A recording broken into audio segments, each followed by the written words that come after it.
기도 응답의 5대 비결. 첫 번째, 시편 116편 1절에서 19절 말씀. 함께 해주시는 하나님.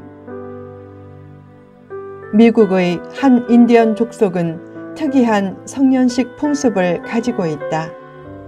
그 풍습을 어린 소년에게는 절대 발설하지 않다가 소년이 13살이 되면 성년식을 치른다.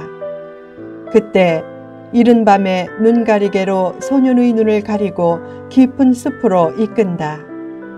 거기서 눈가리개를 풀어주면서 어른들은 사라지고 소년만 혼자 밤새 지내게 한다.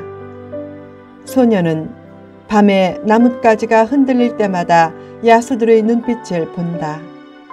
그 야수들이 즉시 자신을 덮칠 것 같다.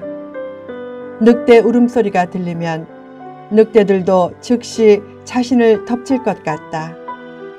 바람소리는 마치 무서운 악령이 속삭이는 소리 같다. 그 모든 상황이 13살 소년이 견디기에는 너무 두려운 상황이다. 소년은 이를 악물고 두려움과 울음을 참는다. 마침내 영원처럼 느껴지던 밤이 지나고 아침 해가 숲을 비추면서 꽃과 나무들이 보이기 시작한다. 오솔길도 희미하게 보인다. 그때 소년은 바로 근처에서 활과 화살로 무장한 아빠를 발견한다. 아빠가 밤새 자기 곁을 지키고 있었던 것이다. 하나님도 성도의 고난 중에는 멀리 가지 않고 더욱 가까이 오셔서 지켜주신다. 혼자 있는 것이나 혼자 된 것을 두려워하지 말라. 그때 하나님과 함께 하면 된다. 하나님이 내 곁에 함께 하시고 내 등 뒤에서 지켜주심을 믿고 기도하라. 그렇게 기도하라고 힘든 순간도 주어진 것이다. 기도 응답의 5대 비결. 성도들에게 주어진 가장 소중한 자산 중의 하나가 바로 기도다. 형식적으로 기도하는 것 자체로 만족하지 말고 자기 기도가 하나님 앞에 들려 응답되는 소원을 가지라. 기도 응답을 받으려면 어떻게 해야 하는가? 1. 하나님을 사랑하라. 시인은 자기 간구를 들어주신 하나님을 사랑하면서 평생 하나님께 기도하겠다고 다짐했다. 그 고백을 깊이 묵상하면 그는 기도 응답 이전에 하나님을 사랑하고 있었음을 알 수 있다. 그처럼 하나님을 향한 기도보다 하나님에 대한 사랑이 먼저 있게 하라. 자기 요구만 나열하는 이기적인 기도를 주의하라. 기도는 필요의 요청이기 전에 사랑의 고백이다. 기도를 필요의 나열이 아닌 사랑의 대화로 삼을 때 오히려 필요가 더 채워진다. 힘든 상황에 처하면 하나님이 자신을 사랑하지 않는 것 같지만 그때 하나님은 자신을 더 사랑하신다. 정원사가 가지치기를 할 때는 다른 어느 때보다 나무에 더 가까이 있다. 더 나은 미래를 위해 성도를 가지치기 하실 때도 하나님은 더 가까이 하시고 더 사랑하신다. 그 사랑을 깨닫고 기도 제목이 생기면 하나님을 더욱 사랑하고 가까이 하라.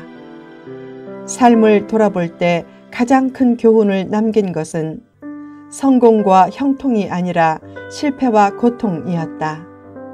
또한 편할 때보다 힘들 때 하나님과의 관계가 더 깊어졌다. 고통은 하나님의 부재의 증거가 아니라 하나님의 임재의 증거다. 부모가 철든 자녀로부터 가장 듣고 싶은 말이 이런 말이다. 엄마, 아빠, 저를 훈련시켜 주셔서 감사해요. 지금의 제가 된 것은 엄마, 아빠 덕이에요. 자녀는 철들면서 점차 그런 생각과 고백을 한다. 만약 부모의 징계와 훈련이란 고난이 없다면 후일에 자녀로부터의 그런 감사 고백을 받지 못할 때가 많을 것이다. 참된 존경은 징계의 손길에서 사랑을 발견할 때 우러나온다. 하나님을 경외하는 삶도 고난이 하나님의 사랑의 손길에 의해 주어진 것이라고 믿을 때 생긴다. 부모의 훈계를 두려워하지 않듯이 하나님이 허락하신 고난도 두려워하지 말라. 성도의 고난은 하나님의 사랑이 없는 증거가 아니라 하나님이 사랑하시는 증거다. 그 하나님의 사랑을 깨닫고 하나님을 사랑하는 마음을 가지고 기도할 때 그 기도가 응답받는 기도가 된다.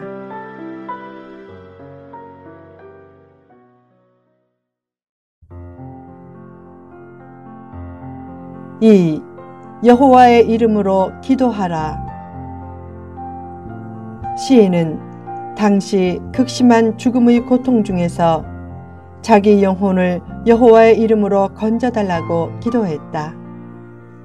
여호와의 이름으로 기도한다 라는 말은 하나님이 기도를 들어주겠다는 약속을 지키시는 언약의 하나님이고 또한 기도를 들어주실 수 있는 권세가 있는 능력의 하나님임을 믿고 기도한다는 말이다.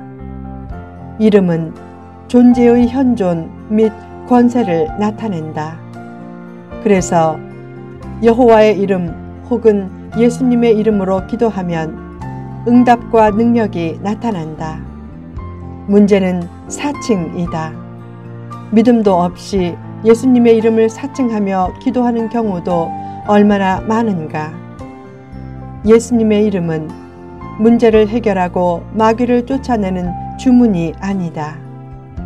예수님의 이름을 주문처럼 사용해서 마귀가 물러가지 않고 문제가 해결되지 않으면 얼마나 실망이 되는가. 예수님의 이름으로 기도한다 라는 말은 하나님의 뜻을 철저히 앞세우고 말씀에 순종하는 마음을 가지고 기도한다 라는 말이다. 하나님의 뜻을 앞세우지도 않고 말씀에 순종하는 삶도 없이 입술로만 주문하듯이 마귀 쫓는 기도를 하다가 마귀에게 되치기 당할 때도 얼마나 많은가. 마귀가 그 기도를 얼마나 우습게 보겠는가. 반면에 죽으면 죽으리라. 나는 어떤 경우에도 하나님의 뜻과 섭리를 믿고 실망하지 않고 감사를 잃지 않으리라 라는 마음을 가지고 예수님의 이름으로 기도하면 마귀가 그 기도를 얼마나 무섭게 보겠는가.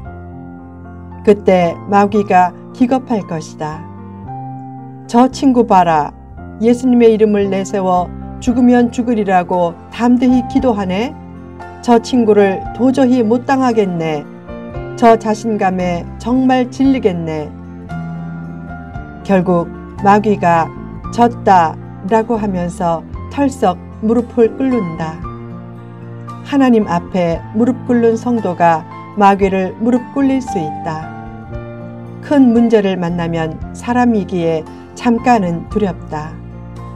그러나 곧 정신을 차리고 예수님의 이름을 앞세워 나아가면 마귀도 무릎 꿇릴 수 있고 조만간 문제도 넘어서게 될 것이다. 3. 구원의 믿음을 가지라. 시인은 극심한 고통 중에도 믿음이 흔들리지 않았고 사람들의 거짓된 미혹에도 마음이 흔들리지 않았다. 그처럼 고난 중에도 구원의 믿음과 기도 생활이 흔들리지 않게 하라. 꾸준한 기도가 결국 응답을 가져다 준다. 필자는 10대 후반에 차력과 복싱을 했고 대학 때는 태권도부에 있으면서 민첩하고 강한 싸움 실력을 배양했다. 공으로 운동하는 구기는 싫어했지만 몸으로 운동하는 격투기는 좋아했기에 열심히 훈련해서 방어와 공격의 틀이 몸에 저절로 배었다.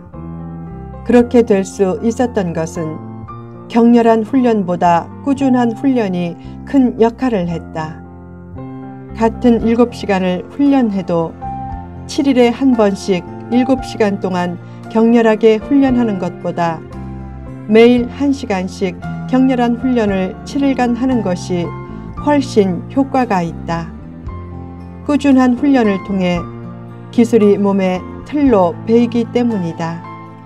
기도도 7일마다 한 번씩 7시간 동안 간절히 기도하는 것보다 매일 하루에 1시간씩 간절히 7일간 기도하는 것이 훨씬 효과적이다.